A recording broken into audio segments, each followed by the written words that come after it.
Bismillahirrahmanirrahim. Alhamdulillahi rabbil alamin. Wassalatu wassalamu ala asyrafil anbiya'i wal mursalin. Sayyidina wa maulana Muhammadin wa ala alihi wa ashabihi ajma'in. Qala al-musannifu rahimahullahu ta'ala wa nafa'ana bi'ulumihi fid daraini amin. Para pendengar dan pencinta kajian ilmu tasawuf rahimakumullah. Mari kita lanjutkan kajian kita. Pada pertemuan yang telah lalu kita sudah membahas tentang kashful hijab. Terbuka hijab. Terbuka dinding antara kita dengan Allah Subhanahu wa ta'ala. Maka untuk bisa terbuka dinding, hendaklah kita meyakini bahwa jasmani dan rohani kita ini adalah Nur Muhammad. Tentu kita melakukan amaliyah, ibadah secara rutinitas, baik secara syariat maupun secara hakikat. Tetapi yang beramal dan beribadah adalah Nur Muhammad. Mari kita lanjutkan. Bismillahirrahmanirrahim. Al-ashqiya'u humul mahjubuna bihujubi nufusihim birabbihim wa nabihim wa hum fil khusranil mubin. Al-ashqiya'u humul mahjubun. Orang-orang yang celaka. Siapa orang-orang yang celaka itu? Humul mahjubun. Mereka yang terdinding, mereka yang terhijab dengan Allah. Pada saat melaksanakan ibadah maupun amaliyah selalu terhijab dengan Allah. Karena mereka hanya melaksanakan amaliyah secara syariat saja. Jadi agar kita selalu terhubung dengan Allah, maka hendaklah pada saat beribadah laksanakan ibadah itu secara syariat dan hakikat. Pada saat kita beramal dan beribadah, maka yang beramal itu adalah Nur Muhammad. Ini harus yakin. Termasuk juga musyahadah kita, pandangan kita adalah Nur Muhammad. Bihujubi nufusihim birabbihim wa nabihim.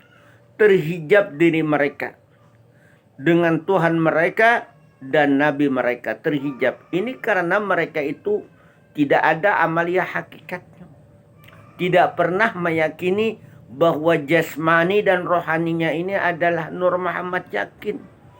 Kita kembalikan kepada asal kejadian kita. Karena yang paling dekat itu adalah Nur Muhammad. Justru itu kalau kita mau dekat, kalau kita mau parak dengan Allah, agar terhubung dengan Allah, terhubung dengan Rasulullah Sallallahu Alaihi Wasallam, maka hendaklah kita yang beramal itu Nur Muhammad. Ini harus kita yakini dan kita rasakan, karena Nur Muhammadlah yang paling dekat. Wahum fil khusranil mubin, dan mereka itu dalam kerugian yang nyata. Ya, kenapa? Karena mereka hanya mengharapkan pahala saja. Pahala kalau kita beramal 1 dibalas 10. Tapi tidak pernah meyakini bahwa jasmani dan rohani adalah Nur Muhammad, bahwa Nur Muhammadlah yang beramal. Kalau orang punya keyakinan Nur Muhammad yang beramal, insya Allah tidak ada lagi perasaan riya, perasaan ujub, perasaan takabur. Inilah yang membuat kita semakin terhijab. Semakin terhijab. Nah, semakin banyak dosa-dosa batin yang kita lakukan, maka kita semakin terhijab. Nah, jadi tidak ada lagi perasaan riya. Karena Nur Muhammad yang beramal, tidak ada lagi rasa bangga. Buat apa merasa bangga? Karena Nur Muhammad yang beramal. Tidak ada lagi perasaan riya, ingin mencari popularitas, sanjungan. Karena Nur Muhammad semuanya yang beramal dan beribadah. Tidak ada lagi perasaan takabur, ingin membesarkan diri. Bahwa dia yang paling hebat, bahwa dia yang paling alim, bahwa dia yang paling rajin beribadah, itu tidak ada lagi. Karena sudah Nur Muhammad. Nah, ini Nur Muhammad ini harus ada keyakinan di dalam diri kita. Nah, demikian. Tentu ada beberapa ikhtiar yang kita lakukan agar kita selalu terhubung dengan Allah, agar selalu terbuka dinding itu.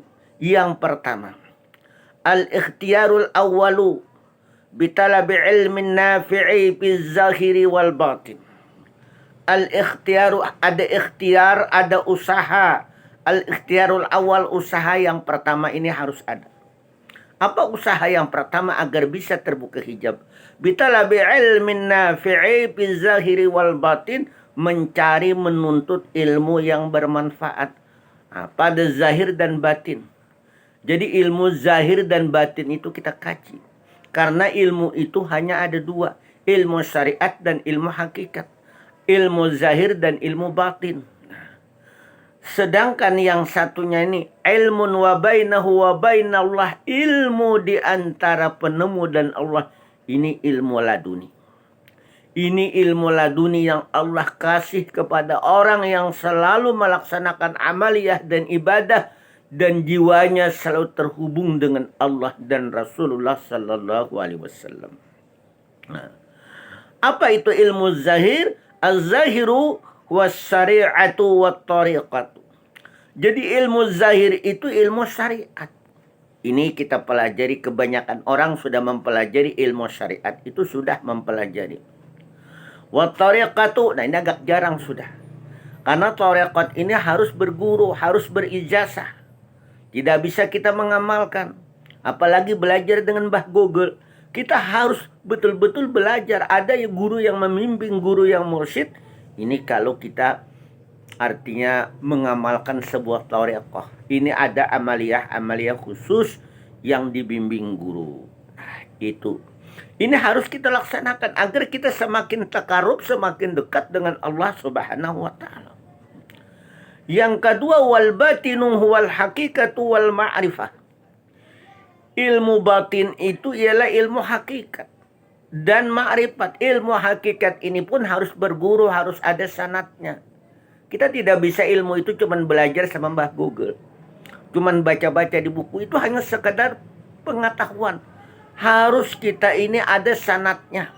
Harus belajar, harus ada sanadnya. Dengan guru yang mursyid, guru yang bisa membimbing kita. Yang terhubung sampai kepada Rasulullah sallallahu alaihi wasallam. Ilmu hakikat itu adalah ilmu, artinya meyakini bahwa jasmani dan rohani ini adalah Nur Muhammad. Itu ilmu hakikat. Ilmu yang berbicara masalah keyakinan.